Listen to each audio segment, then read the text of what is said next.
So you're a fan of Atlanta United, and after winning MLS Cup in year 2, you'd think we'd be contending every year. Yep, I'm pretty sure that's what you guys thought. 6 years, 3 coaches, an interim coach, Twice. and no legitimate runs at the title? What the hell happened? Well, you've come to the right place. Was it bad front office player management? Probably. Were the coaches all wrong? Yep. Did the tactics suck? Definitely. Didn't we already cover that? Yeah, but it's a new era with new hope and new questions to discuss. Is Dyla the answer?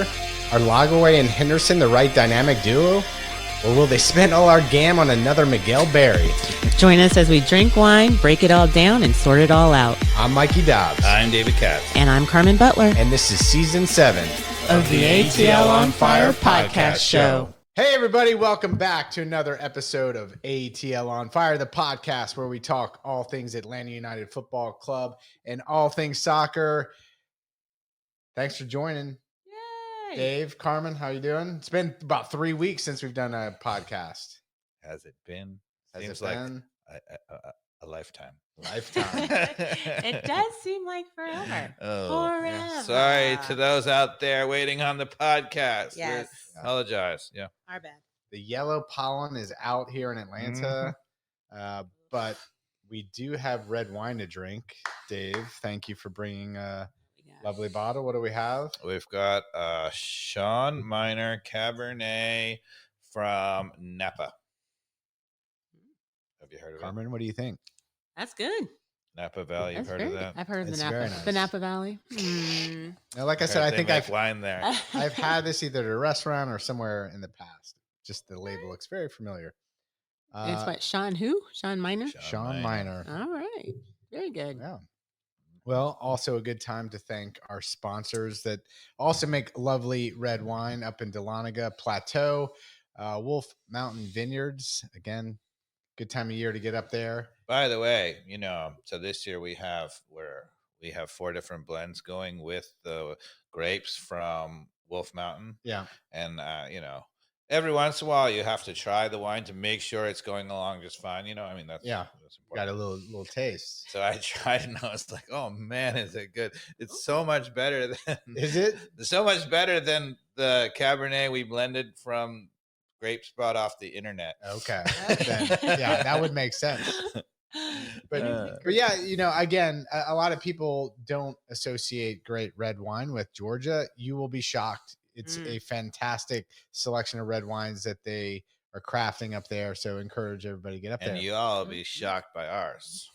But you got to Wait, wait. it's been a long time since we've had one of your Emerald Hills. Well, we're aging it longer now. It's aging in the barrel for like a year. So that one went in, in October, November, or whatever, and it's not coming out until we have to put the next one in October, November. So Okay.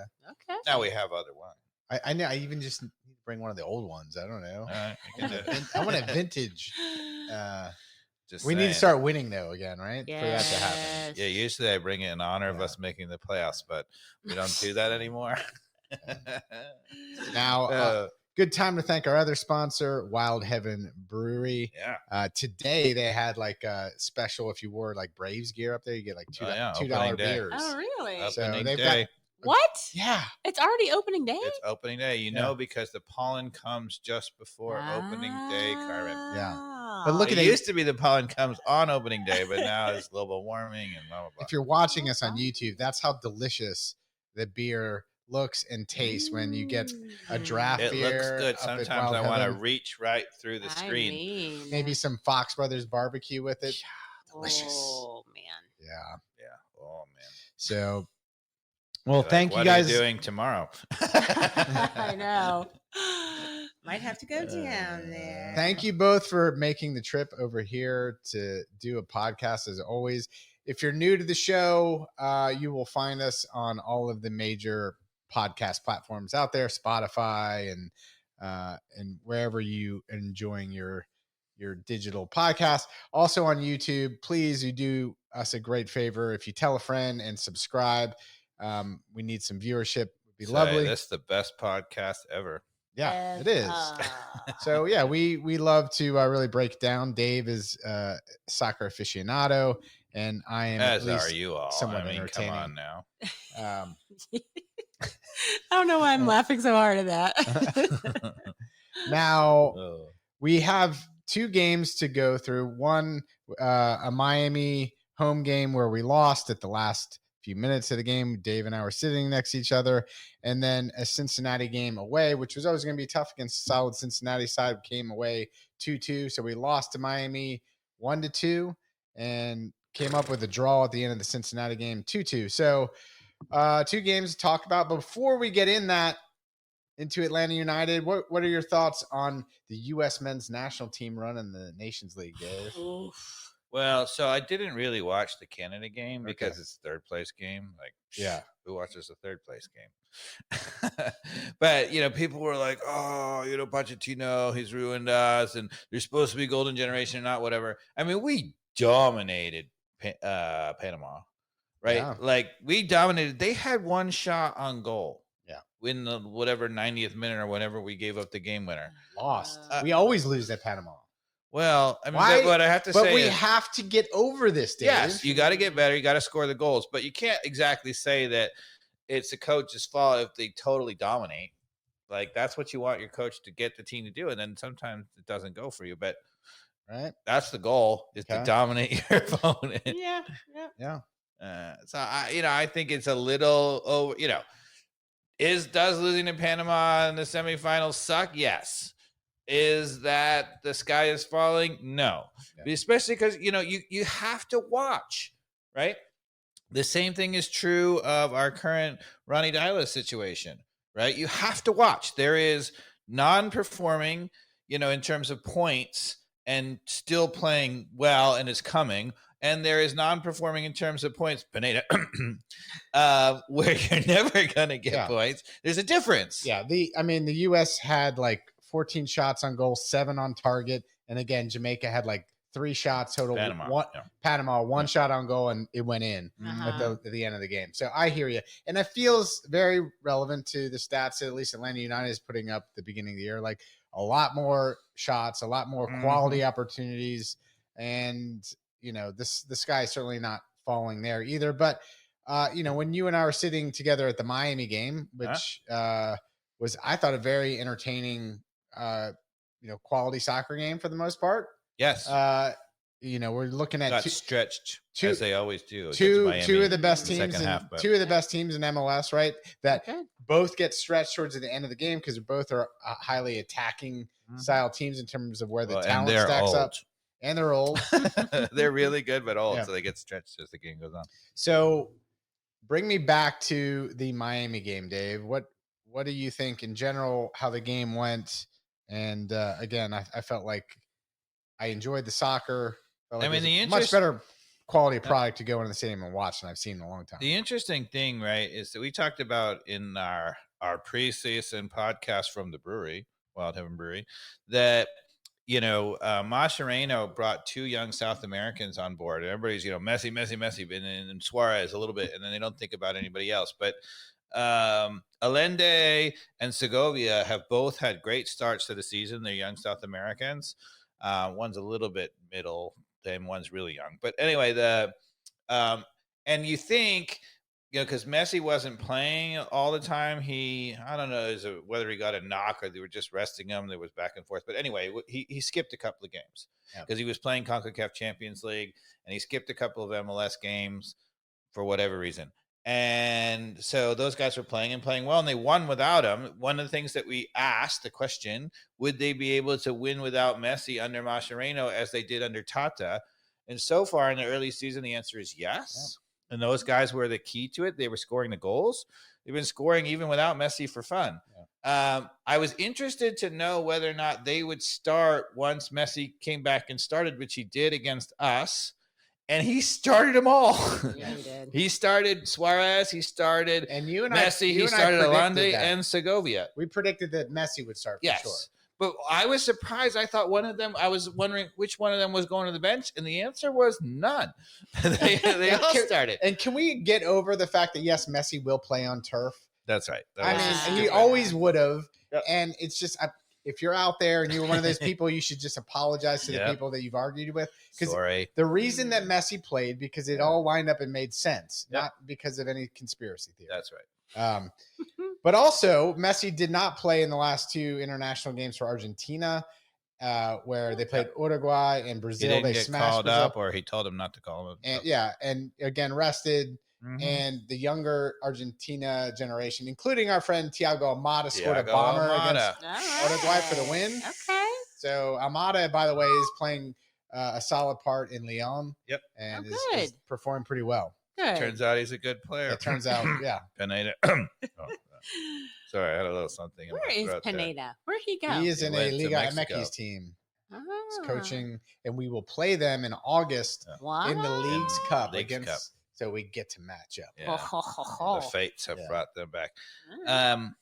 But what I was going to say about playing all of those guys is that leaves Sergio Busquets, who's a terrific player, but he ain't exactly young, and Bright to defend is their whole middle. And Bright is actually, I think, a quite quality player in the midfield, but he's basically on an island. Like Busquets is really good. He'll like keep the ball going or whatever, but he is no longer the kind of guy who is going to put in a defensive shift.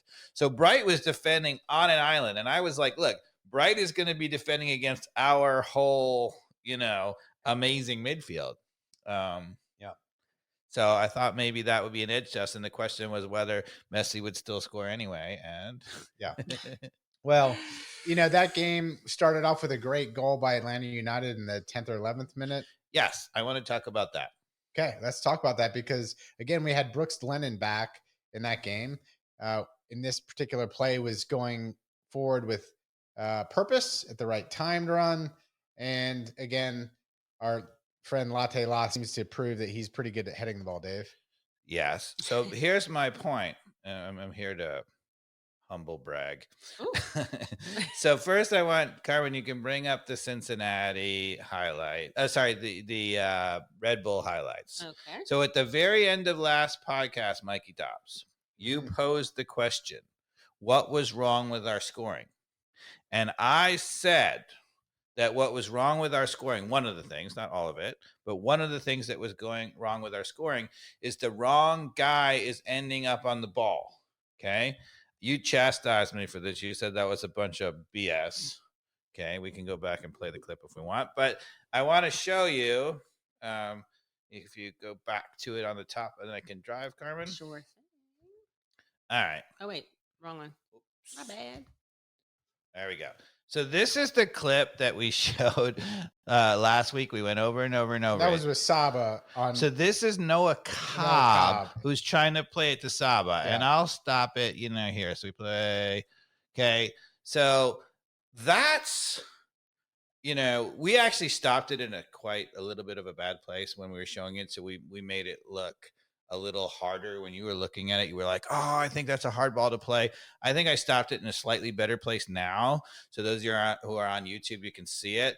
But you can see he has a chance to serve it onto. I still disagree. To Saba's head. I still disagree. I think he has a better chance of playing a square ball right there on the ground. But that wasn't what we were disagreeing about. What we were disagreeing that is what we were disagreeing about. Hold on. That is what we were disagreeing about. What we were disagreeing about whether it was the right person to deliver the killer ball, whether it was on the ground or up in the air or whatever. And I said at the time that if that's Lennon, he puts the ball on Saba's head and he scores. Okay, so first I'm going to play this clip because this is Cobb, and there's no disrespect to Cobb. That's not what he does. He's a center back or whatever, playing right back out of position. So he plays it a little bit behind Saba, and he has no chance. Okay? All right. Now, Carmen, go to the opening goal against Miami. I want to hold on, but if just for visual reference, Cobb was on the 18 line and Saba was pretty close in. So the distance between the two was very close. I just want to point that out. Okay. Okay. Which is important. All right. And there's no one in front of the Lennon to be able to actually cross this with a curl. Okay. So this is the opening goal of Atlanta against Miami. And I said at the time, if that's Lennon, he puts it on his head and we score. Okay. So this is a very similar distance. This is Lennon on the ball on the right side, except for there's two defenders back instead of one. Hold on. Where you start shaking your head at me. Shaking my head. Right. This objectively, I mean, Carmen can be the ultimate arbiter, right? Is a harder ball to make. Okay. No way. And watch what happens on the clip when we play it. Okay, so this is Lennon, and He we're has gonna play it. Cleopatra in front of him. That's a great ball, though. It is a great ball. So that ball, I stopped it right there. Sorry. Oh, what happened? Right? He plays it up in the air. He puts it up where Latte Loth can go get it, right? And this, if you notice, you can see right from this angle, it's a perfect camera shot. It's not behind him. It's out in front. Mm-hmm. Okay, and then Latte Loth, God bless him, does this. Yeah. That was a great call. Okay. Saba would have never done So that. my point was that I said at the end of the thing, one of the slight problems that we had is we kept getting some open places to serve, and it was not the right guy. And I said, ironically, because we're really not that huge of a fan of Lennon because of the defensive side, but I said offensively, he's so good, and if he's given that chance, he will deliver a better ball, and we will score. So, did he deliver a better ball? Did we score? Well, he delivered a great ball. I just think it doesn't take away from a totally different scenario that Cobb was faced with. Okay. Do explain. Why do you think it's so different? Carmen, Okay. do you think it's different? I'll tell you why. Because Explain first. Yeah. I'll explain first. Because first off, Cobb did not have somebody right on him like Lennon did. Okay. So that makes it easier. Not No, harder. it does not. To be able to float a ball over somebody's head who's halfway over there, no. Especially with two other guys running back, and where Saba was in that case where he did try to actually end up squaring it back to him, but played it like at hip level. So it was impossible for Saba to get it, but he would have played it on the ground, which is a very difficult ball, but would have been able to do it. Mm-hmm. I don't think he would have been able to play that over that guy's head. No. Well, again, I think you're being so obsessive about whether it was on the ground or in the air, and I don't really. It's a very important. I don't want to distinction. make that point because I'm just saying does he have a chance to deliver a better ball? And in this case, the bigger thing, whether it was on the ground or in the air, was that it wasn't behind him. He didn't play because he didn't intend to. Cobb didn't intend to play it behind him, and he did. 1,000% agree with that. The worst thing he could have done is played it behind him, which is why I was saying which is what Cobb did. Which is what Cobb did. Right. Okay. That's my point. Cobb, for it to go over the head of the guy that was like kind of floating in between, he would have had to have played a very delicate little cross. Kind of like the ball that Lennon played, a delicate. No, it was. I'm trolling you now. No. It's totally different, Dave. Okay. Totally different. Right. Well, Carmen, you're the So ultimate wait, arbiter. so are you saying that if Lennon were in Cobb's place, he wouldn't have? I don't think. You don't think he could make? I doubt that he would have been able to deliver a similar ball to the other play. Totally different situation. Do you think he would have been able to make the right play?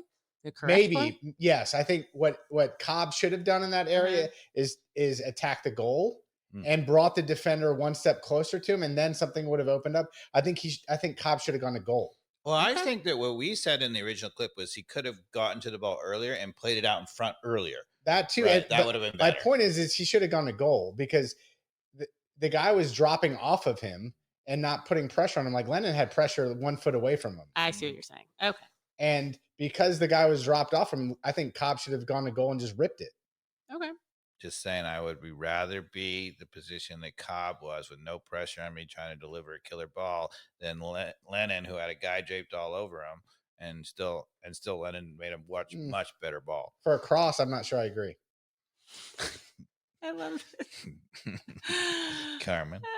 Maybe no. It's fine. It's fine. I mean, I'll die on this hill. You you will. You are dying on that hill. Maybe the audience out there can look and say whether you agree with Comment if you played soccer then, but yeah, I don't know. All right. I love it. Now where are we going? I don't know. That was good though. We're starting off right. I'm about to say. Yeah. All cylinders fired. All cylinders fired. Yes. Yeah. We didn't even get a heating up on so fire then, button, of course, sorry. I think we had pressure coming on them pretty substantially after this too. We score. We had a couple other opportunities, and then of course you know that Miami's going to bag one right away, right? Didn't that happen, or am I making that up? Well, they scored pretty quickly after to tie it up. So at 102 in the highlights, Carmen, on this game, you put it there, and then I will drive it again. Is it on the full clip? You're about to drive it. Where are we here? So this is the play where we scored the second goal, and don't do anything. Okay, you got it. I think we got it. Okay. Right? You got the clicker too if you want it. Yeah. Yep. Well, actually, I don't. Carmen did it so perfectly, we don't even need the clicker. So, Oh yeah, it was offside on. so this is a ball that was delivered again, and Latte Loth heads it home. And I want to make 2 points about this, and he gets called for offside. Okay, so I think we were at the stadium. We were texting with Carmen, who was watching, and she was like, "Yeah, he's just slightly offside." If you look from this angle, I agree that he's offside. Except, right? So the Miami defender is leaning with his arm out like this. So it's his front shoulder. Yeah, and the question is, so I still think he's offside, right? Yeah, he's off. But can MLS freaking give us a line and say that that's actually offside, so we don't have to be like A line. blah blah blah? No, they're not going to do it. But that's bull. I don't get it. I still don't understand it. 1,000% agree. It's just stupid. Yeah. We're freaking America, Yeah. and we should have a technology, right? Yeah, Apple TV should be ashamed of themselves. Yes! They're backing this. They absolutely should be ashamed of MLS being like, oh, we don't have the technology to be able to make a line. And also, How can the British have a line and we don't have a line? Like, come on. He's on fire. So I agree with you that I think he's offside, but give me a line. So then yeah, we have a play this. It's a beautiful header, right? Yeah, well, sure. It's worth seeing. Like, again, it's another example of. And what I want to show you this, I'm going to go back 1 second a little bit, because the other aspect that I want to make about this is, and I'll go slowly so we can. So Rios Novo sucks. Oh, okay. Is that true? So now this doesn't cost him because he's marginally offside. But watch Rios Novos on this play. Okay.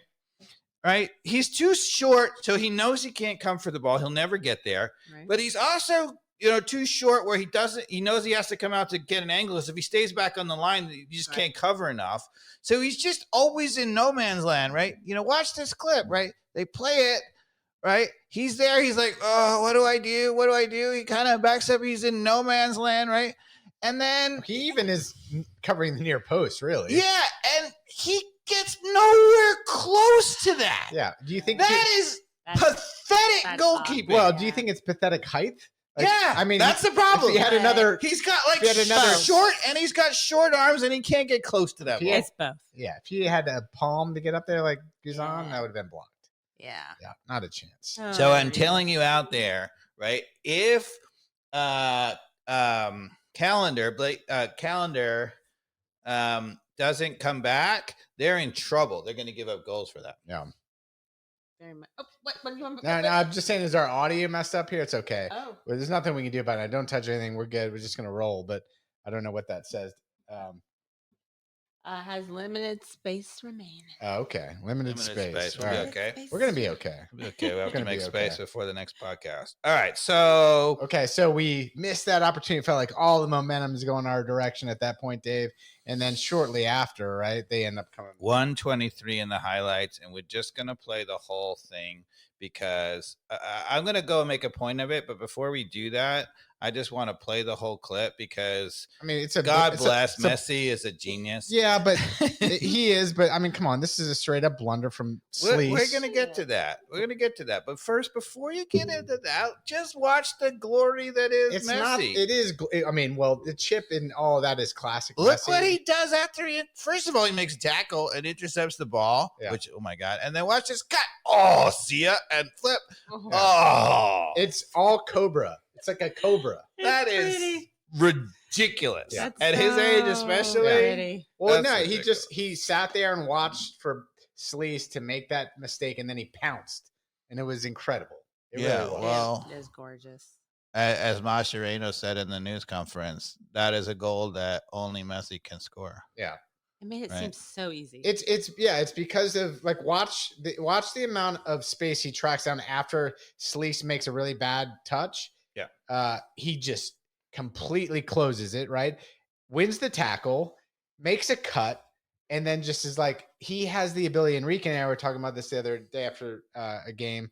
It's just that millisecond, he knows how to chip it over Braguzan. Like, making that look so easy. So easy. No, I mean, the average MLS player is not chipping over Braguzan that easily. And it just makes Braguzan look like a fool. And Messi does this to every goalkeeper. It doesn't matter who it is. So easy. Okay, but here's my point. And this, I think, so far is my main criticism of Ronnie Dyla and what we're not getting offensively. So in the Tata era that was so good, right? You know, in 2018 when we won the championship, the thing that was so impressive to me is as we were coming out of the back trying to get a counterattack, we had, and it was mostly Almiron, but it wasn't always Almiron. It was Joseph Martinez and it was Tito Villalba and whatever. We always had a guy sitting in a space wide open, ready to receive the ball. And my point about this, so Sleaze makes a terrible touch. I mean, there's no getting out. It was just awful. But he's going to get a ball back here from Miranchuk, right? And he actually has time. He's looking up right now, right? So in the Tata era, there should be a guy wide open for him to play an easy ball outlet. So my point is on this team, right? Miranchuk is checking back, right? We have Silva, right? I think it was Silva in the game, and it was Almiron, right? You can actually see Almiron here, right at the very bottom of this clip. Almiron used to be here. Right there, getting it Dropped for a counter, right? Because when he gets the ball, and I'll play 2 seconds, right? That's when he was playing more of a 10 than a wing. He could have played a one-touch ball, and he's got his head up, and he would have. He has nowhere to go with that ball. Now, he makes a terrible touch, but there is no easy outlet. I disagree. It's to the left fullback Amador. But that's not an outlet. That's just a maintained possession pass. It's a very look, the guy who's in front of Amador. I think it's Amador. Yeah. He's got his back to him, like it's a simple square ball. Yeah. And, I'm not saying that. And then the outlet may be up front. I don't know. But I want to be off on the races right there. We already played it forward. He dropped it back, and that should be the one where we're gone. Agreed. Yeah. I agree. So what's the problem then in terms of if Almiron's playing right forward? You want him drop back more in this situation? I want him waiting really widely available, and so it's an easy outlet ball. Well, he'd have to be inside for that to be. Yeah, I want him right in this hole. But isn't that kind of where Miranchuk needs to be? Miranchuk came out to create the space. He came all the way back here, and then there should be the secondary player in the hole. It's not going to be your forward, though. I don't know. Yeah. I don't know. It should be. Not in this case. Almiron in that 2018 season, I go back and watch the clips. He was there all the time, right there. I know, but I'd have to see that in this particular circumstance how we ended up here, and I can't remember. What do you mean how we ended up? We lost the ball to Messi and he scored. I know, but like leading up to this, like why Almiron and like there's a huge gap here in terms of the forwards and Latte Lot. So how did we get there? Is what I'm saying. We were building out under possession, so he had all the time in the world to be wherever he was supposed to be. My point is Ronnie Dylo has him here, right? And that's relying on these guys getting out here to get him the ball out here. And I'm like, I want Almiron closer. Let's play. Yeah. I want the outlet to be easy. That's what I want. Yeah. I mean, I think we'll see that obviously in certain situations, but again, I'd have to rewind to see how we ended up here. But yeah, I'm not going to agree with you on this podcast very often. I mean, it doesn't seem like it. Yeah. I don't know. I just think that there's a blunder. There's a total blunder.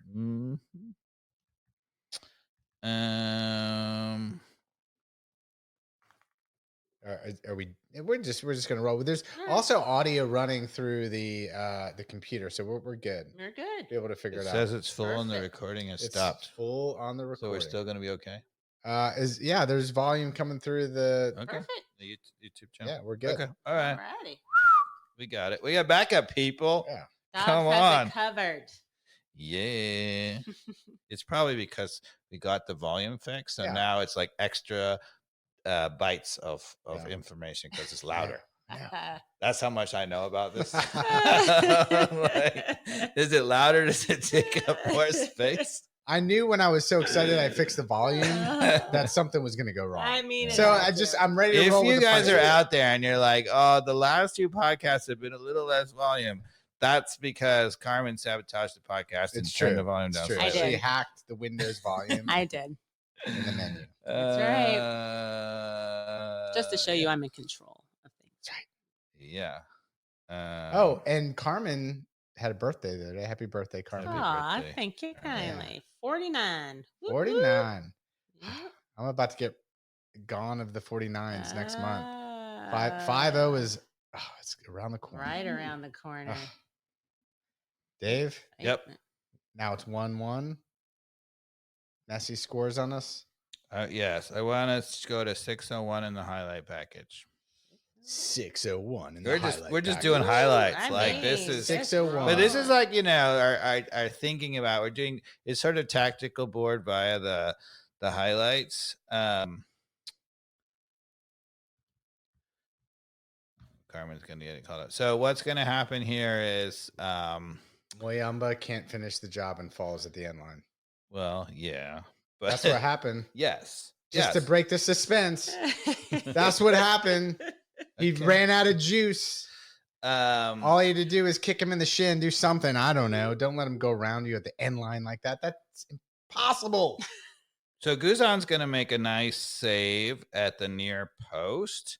I want to show you 2 things here, right? And I'm actually going to back it up 1 second to show you one more thing. I want to show you 2 things for those out there.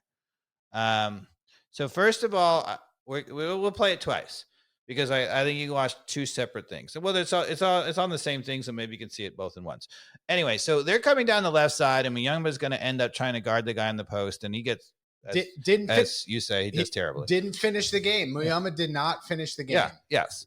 And they get a shot at the near post. That's not what I want to show. That's the obvious thing that everybody's watching. This is what I was watching because there's 2 things I want to show. So first of all, I want you to see how patient Messi is.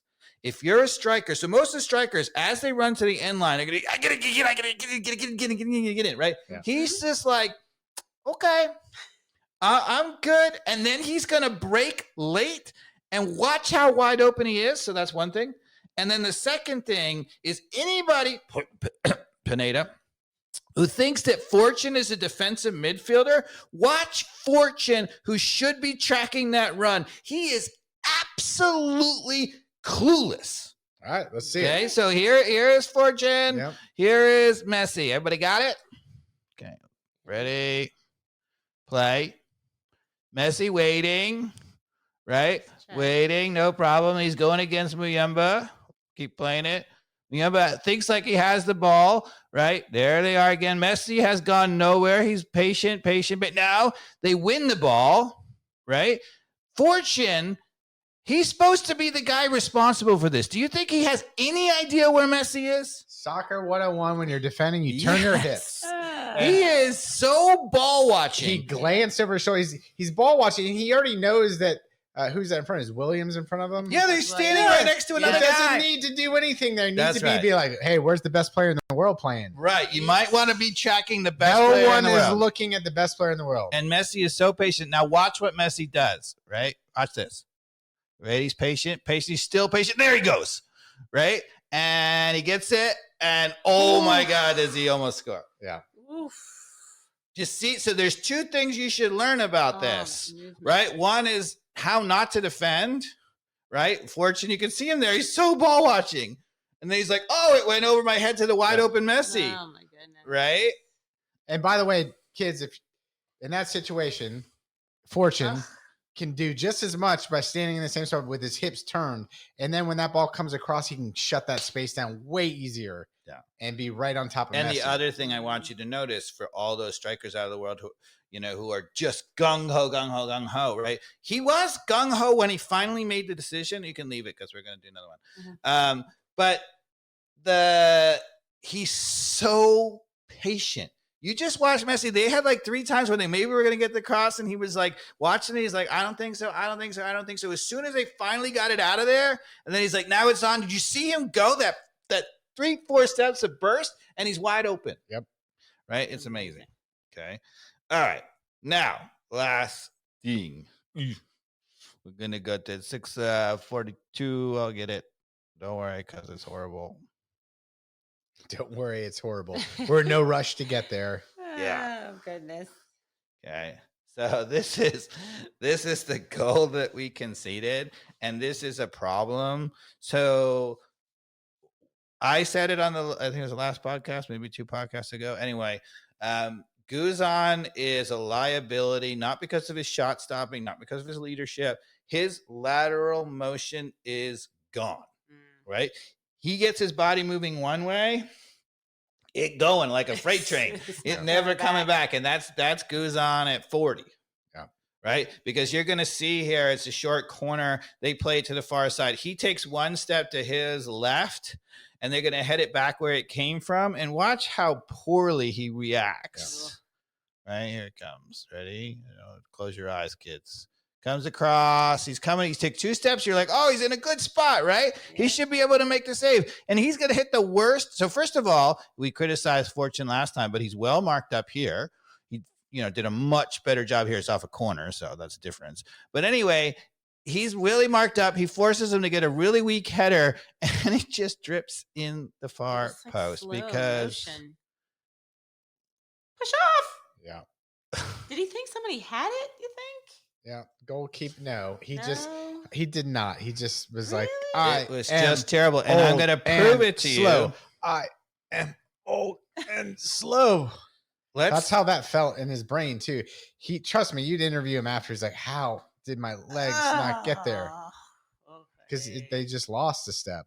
Yeah. And actually, let's go. Can you pull up while we're doing it? Let's just make the contrast, because if anybody thinks that this is not true, let's go to the Cincinnati game, go to the second goal that we conceded, which was for Carmen 5 minutes exactly in the highlights, right? And you're going to see exactly what I'm talking about.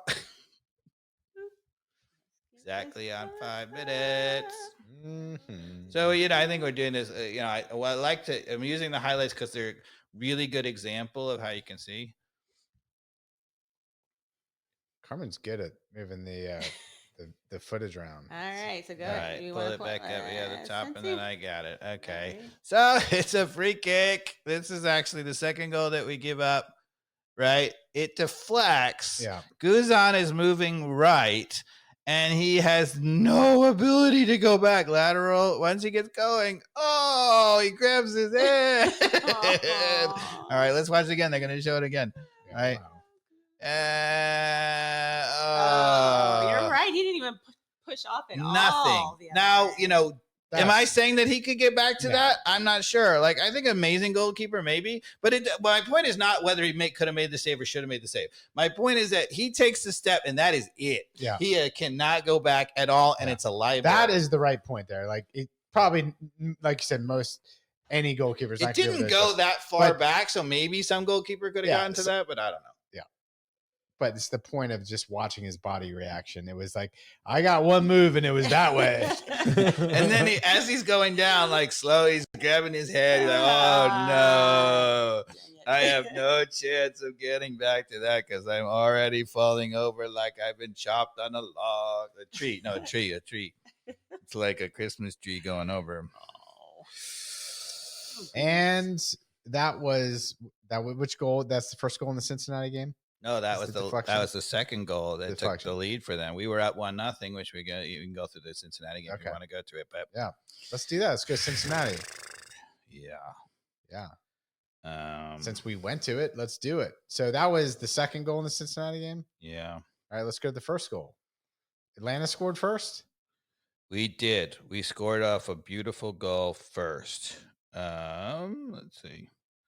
It was a quick restart. It goes out of bounds, and Togashi, who actually looks like he's really got talent. So he came off the bench because Miyamba was injured. He rolled his ankle.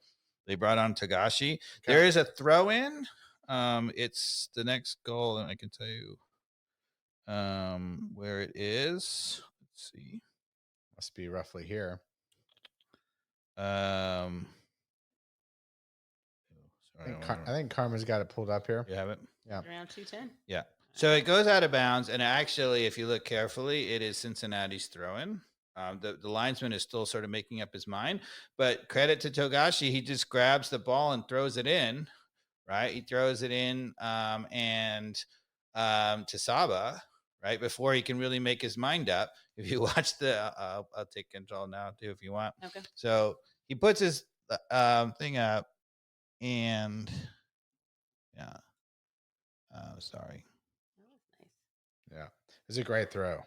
So the linesman does put his flag up for us, but I think maybe the referee would have overruled it. Anyway, it was off of us. It was their throw. But credit to him, he just grabbed the ball and threw it in, and the Cincinnati were like, "Oh, it's off of them." And we played quickly. Saba gets to the end line, he pulls it back, and Latte Loth can really finish. Yeah, that's such a difficult finish. Yeah, so Saba gets it there. Power ball, and then It's coming behind him. It's just a weird Yeah. redirected ball. And the fact that it's all on you can tell that's what he meant to do. Mm-hmm. And Opened it up. open his hips and just pushes his kind of heel through it. Would you Beautiful. say? That was I great mean, goal. It was side footed. He let it come across his body show it again. and just kind of jams his heel into it and guides it into the far post. Watch. Yeah. Well done. That's terrific. It is. That's Absolutely. good ball by Saba too. Goalkeeper, no chance. That is a No great goal. chance. So, bingo bango. We're not going to get to see it because it's not in the highlight package. But if you guys have the actual full game replay, if you go to the 34th minute, so there's a lot of people who are like, Miranchuk is not earning his designated player. He's not creating chances or whatever. It's actually in the highlight package. If we go to 135, you'll see they just don't show the original play because it cut it off, right? The whole play is made by an absolutely wicked Miranchuk ball, right? And I don't know if you remember last week we talked about it, right? Miranchuk made an amazing ball to start the play. He turned and split two guys with a pass. Yeah. He does the same thing here. He gets the ball just outside our own 18, and he makes a ball to Will Riley. And so if we go to the highlight clip, it's just later than this. They have different. Oh, this is the wrong game. Oh, That's my bad. Which game are we talking about? I'm sorry. No, that is the right. There's game. different highlight clips, so maybe you got the wrong Anyway, Got it. minute mark. so but the bottom line is Will Riley is running through the middle just absolutely unmarked, and it's because Miranchuk, unbelievable quick, one touch to stop it and another touch to play it, and Riley gets to run for like 40 yards, nobody on him. He plays out wide to Saba. And actually I think that was the end of it. Go back to that and just go back a little bit because okay. Yeah, that is it. So because I had the wrong part of it okay. Oop, Gonna put it in All the right. live stream.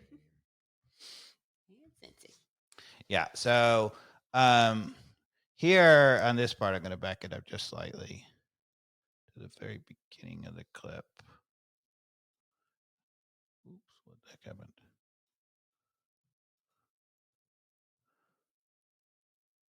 So Riley is there running with the ball, and he's absolutely wide open to play it out wide. But there was a ball here that you can't see that gets him into the space, and he finds it wide to Saba, who's just wide open in space. Latte Loth with good movement in the middle, right?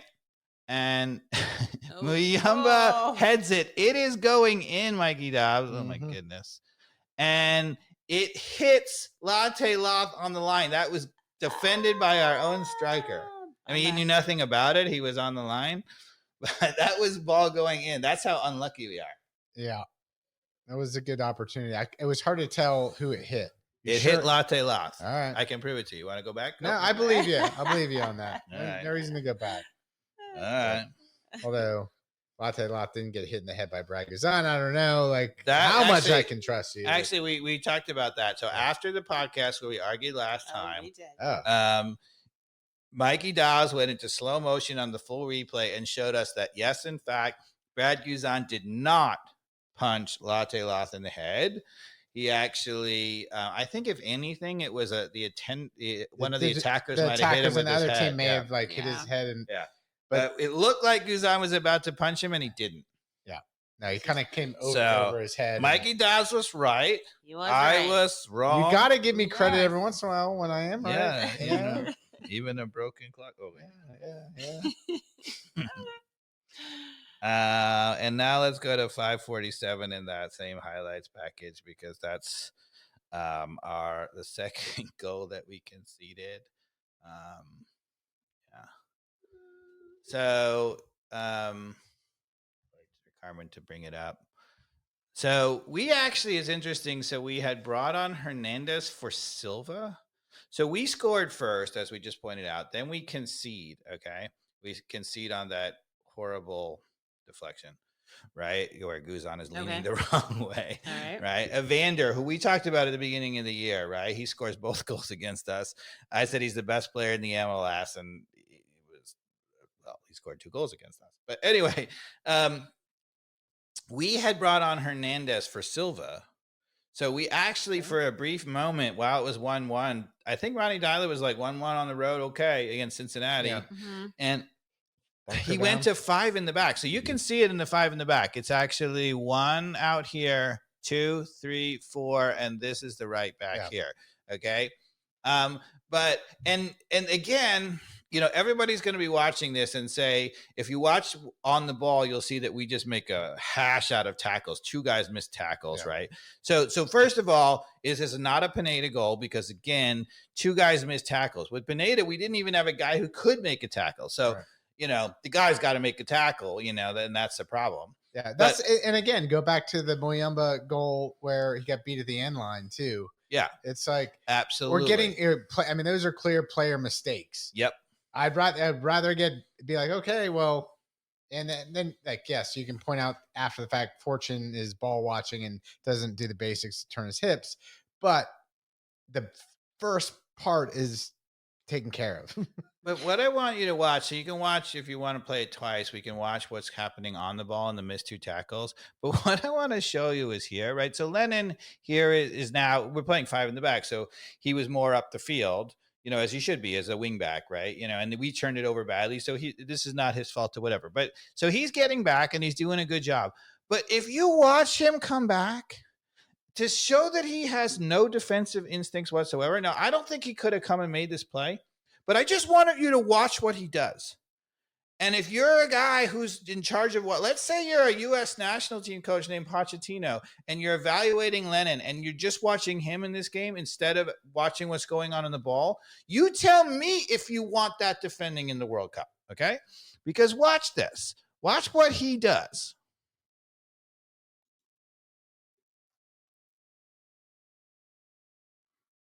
He just runs alongside. He never comes over, right? At all, right? I mean, he could come towards it and he just runs parallel to the whole time. He never sees the danger. Got it. What are you doing? And there's nobody out there. Yeah. And I will see. I like the other thing that we were talking about with the Cobb and the cross. Yes. What Dave is right is the subtle angle, which was a half of a second for Lennon to recognize he needed to cut in immediately, because he's not doing any. There's nobody for him to cover out wide, right? Might as well have stayed. Honestly, he should. If he's not going to come, then he's at least an outlet. Then he's an outlet. Exactly. Correct. Look at y'all agreeing. Yeah. Look at y'all agreeing. Which is why I'm right on the other one, because I know what I'm talking about. I don't even know what to press. I'm just going to press that for the fun of it. Somebody should put a straitjacket on this guy. Yes. Yes.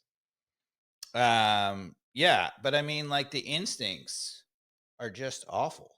Yeah. Right? Because he should have said, okay, I know we have 3. So what I think he was saying, there's 3 guys in the back. I don't have to do that. But that's having no defensive instincts. Because if you're back, you should come over and try to help make a play. Right. Otherwise, don't get back. Right? He could have stayed. There would have been no problem. We had 3 guys back. So it's fine for him to have stayed there and said, look, I was assuming they were going to win it. I wanted to be the outlet. That would also be a good instinct. But he did the worst of 2 worlds. He made extra effort for no reason and then had no instinct to come and help. So he's wasted time and effort getting back. He hasn't helped us defensively, and he's taken himself out of a good offensive position. That's awful. Yeah. So now what? Is 2-1 Cincinnati? Yeah, 2-1 Cincinnati. And then we get an amazing counterattack in the 87th minute.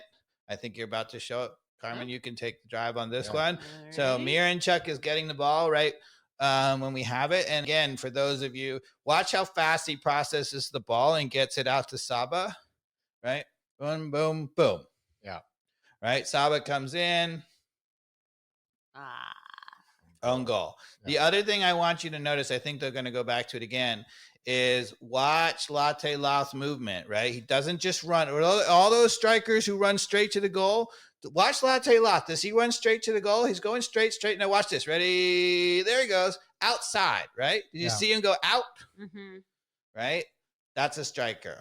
Where was Miles Robinson in this game? He was sick. Okay. Okay. And it's an own goal at the own post at the near post for Cincinnati. Okay.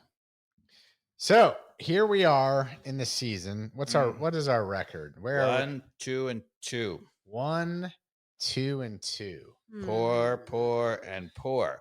We are in 12th place of 15 teams. So what is your worry meter? 1 of 10, Dave. Last week last time we did a podcast, it was a 1 of 10. Yeah. I guess it's gotta go up because the longer So when you're watching the soccer and the soccer is good and you think, okay, we're getting chances, the defending is not poor, we don't have stupid plays on corner kicks where they're getting, you feel pretty confident. Yeah. But eventually you're like, you can only have so much of that, and you're not like, if we're talking about Pochettino, you're like, okay, it's not his fault he dominated the game, but eventually if that happens gaming out, you're like, okay, you got to do something to change it so we score. Get a new player in or change something, right? I don't think we're there yet with Ronnie Dyla, but, another week goes by and it's still not so good. Although Cincinnati on the road at 2-2 tie is a fine result. If we'd have talked about the prediction for that game, I think we would have probably landed in that area of like a tie is probably. I mean, we were missing people, right? Yeah. Like people on international. Yeah, Miguel Almiron was on international. Everybody was talking about we're missing a whole team. We were missing people. We had no Sleaze, and we had no Almiron, and we had no Gregerson. Click was on the bench, so no, that wasn't the problem. I mean, he didn't start because of an injury, though, not international. But he's He's still our best option, though. Yeah. But we've got a terrific backup in Silva, right? So if you need to lose an Almiron, we have one of the better backup attackers. We still had Latte Loth. We still had Saba. We still had Miranchuk. Yeah. And we scored 2 goals on the road. Yeah. So I'm not super upset about it. Who are we playing at home? So Saturday? If you ask my meter, I would bump it up from 1 to 2. Because it's a little bit more. And if we keep going week after week after week, it'll go to 3 and 4 and whatever. But it's still low because I'm watching the games and I actually think the soccer is fine. Yeah, I agree. I'm at a 3, which is, I said 2 or 3 last time. I'm at a 3 because of that. But it's only because I just want to see us win. Now, we play the last 2 games are against 2 of the best teams in the MLS, Miami and Cincinnati. And we blundered the Miami game, to be honest, and we got a little unlucky with offside on a header. And I thought I quite enjoyed the game as far as just being there and watching the soccer. So I'm not that worried. And again, what did you think of Edwards, who was a makeshift center back in the game? Did you notice that?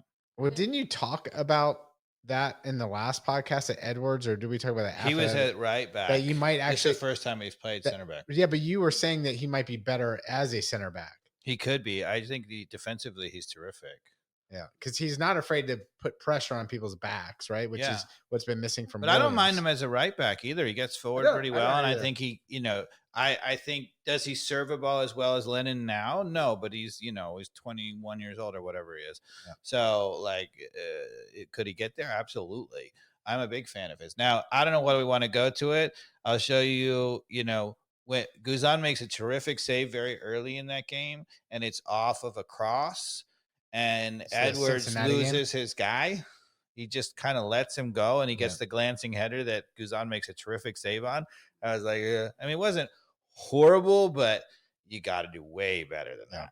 So I think what I've seen from Edwards is awesome, big mistake, which just says to me, young. Okay. Yeah. This is like the one that he balled that bounced over his head. I mean, like the first half against is it Messi? I don't know. It wasn't Miami. It was the other game. It might have been Red Bulls or even the game before. Anyway, it was Charlotte. The ball bounced. Charlotte, and he played great against Zaha. That's right. He played amazing against Zaha. The first half, then the ball bounced over his head. Yeah. So I think it's all promising to me. He just looks young. Yeah. But I think there's talent there. And I'll say defensively, if you look at our goals conceded, it's probably about the same we were doing under Pineda. Maybe it's even worse. But we look so much better. I mean, honestly, the thing that I don't think is Ronnie Dyla's fault, the thing that's the difference, Brad Guzan, if he could shift laterally, right, he certainly makes the save against Miami. That would be a tie. Yeah. For sure. And if you had said we got a tie against Miami and a tie against Cincinnati, maybe even if he was a great goalkeeper, he makes the free kick save against Cincinnati and we get a tie and a win, right? But none of that is defensive tactically bad. Those are just goals that are not good. Yeah. So, and I think that defensively, one of the things I've noticed I've been really working at, are we too far pinched in? That was the whole Pineda thing. Right. And it is clear now after how many games we're 5 games in, that was coached because we are not as pinched in. It's not that Lennon, it's not that he's just such a bad defender. We're like, well, maybe he just doesn't get it. He is much further out now. So clearly that was being coached, which is what I thought. Yeah. He's not that bad, people. I mean, he's not good one-on-one, but positionally, he's not that bad. And they're going forward, Amador and Lennon, and then particularly Lennon is underlapping, which I really like. But they're picking their moments, right? Like actually Lennon went forward a lot early in this game, very early, but then a lot he stayed back as the game went on. So we have players back. There's none of this garbage having nobody back. Yeah. I mean, even look at the Messi goal. There was 2 people directly behind Sleece when he lost that ball.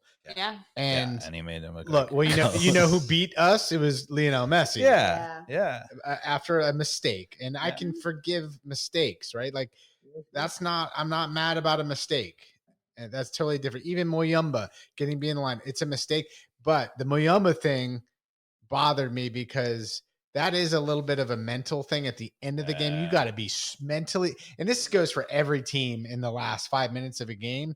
Every individual has to be so mentally tough in those situations. He just needed to be like the strongest man on the field at that point, which is like his strength too, which is kind of surprising to be able to shield that out of bounds. But he tends, even with all that strength, to get a little cute sometimes. That's his weakness. But I'm like, that's what he needed to do, which is like get his hips down and just roll that, let that thing go across the end line. And Muyumba couldn't even do it. And he's like the little soldier that's like, come on, man. I agree. And then that was like the moment we got let down. Yeah. And Muyumba, who had a, good game, the first game he came back, to me, he's still not. Like I said, I thought he played he's not very a well. Polish pivot. Yeah. And he's injured, right? He just rolled his ankle. Yeah. Okay. That's why he went out in this game. It's actually interesting. There was an article by. But that shows our depth, too. Now we got Click coming back, so we should be able to hopefully. Then Click will get injured, and then Muyumba will be ready again. Hopefully that's how it goes. The interesting thing is when Muyumba went down, he brought on. I have to look who he brought on, but Miranchuk, he pushed back into the defensive midfield, which is interesting. And he was terrific there. And I saw an article on I guess the 5 stripes or whatever, Yeah. saying that he's so ineffective up front that maybe, and he looks so good at that deep lying 6 playmaking role that they should move him there. And I'm like, I don't think he looks that bad up front. I mean, the other thing that we didn't show is that in the first 3 minutes of this game, he absolutely under traffic and under duress, he whipped a ball that hit the crossbar, had the goalkeeper completely beat. Yeah. I mean, unlucky, right? Right, That's right. not a guy who's not penetrating. But anyway, I think they're right in saying that he has got a magic. We've shown it twice now, although we didn't show the clip, but twice now he just totally made a break by making a beautiful pass very quickly. I mean, actually, we've shown it a bunch of times already this season. But so all of this talk of Miranchuk not being as good as people think he is, I'm like, I just don't see it still. And it was Togashi who he brought on, and he moved Miranchuk back to defensive midfield. Yeah, he's more of your calm, classy. Just is in the right spots of the field, plays nice penetrating passes, and obviously when he gets a moment to shoot the ball, he can really hit it. Really hit he it. Needs to get used. I mean, Almiron needs to get used to those guys. I Yeah. think Saba needs to get used to those guys.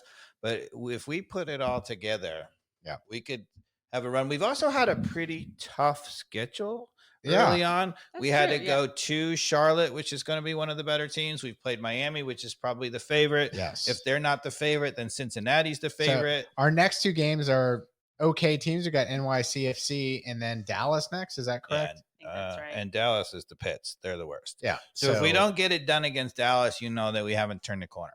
I mean, New York City FC, which is home, we should 2 do home well. games in a row coming up. And we, you know how many games we have at home in the month of June? 0.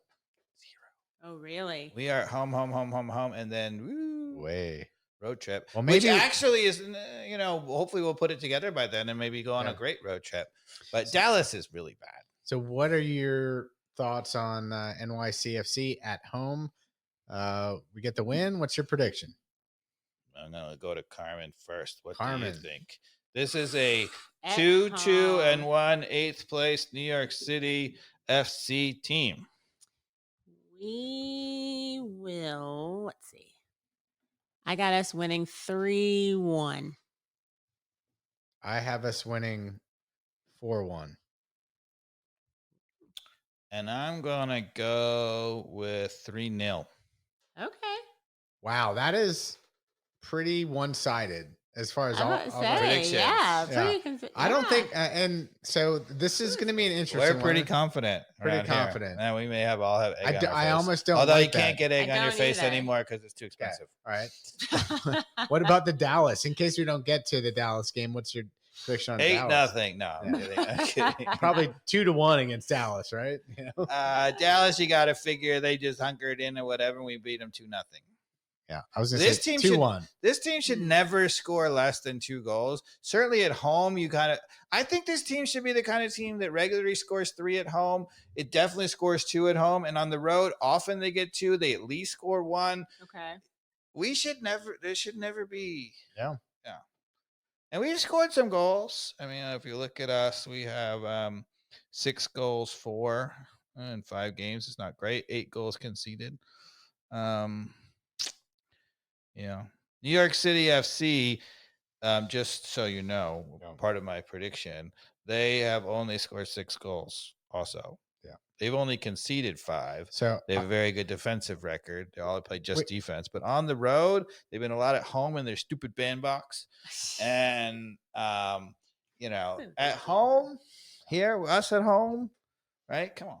So this is still a problem, right? So this is our neighborhood soccer group thread named Atlanta United goals for and goals against. So you can update your name of your thread now in these little message things you got on your iPhone and your Android phone now. Really? So you can name it. So we can do.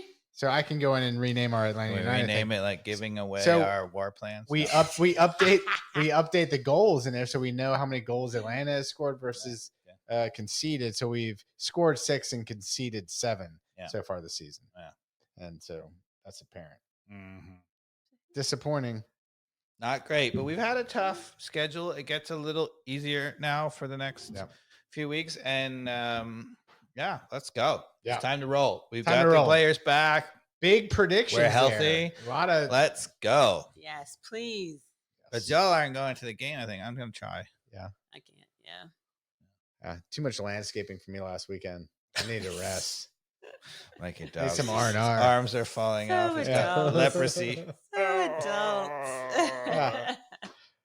Did we talk about it all? I think so. It We really did. does seem like it. All right, everybody. Thanks for listening. Subscribe. Tell a friend. Just like back in Take Guadalajara. care. You say it, I do it, coach. Football is life. Danny Rojas. Danny Rojas. Danny Rojas.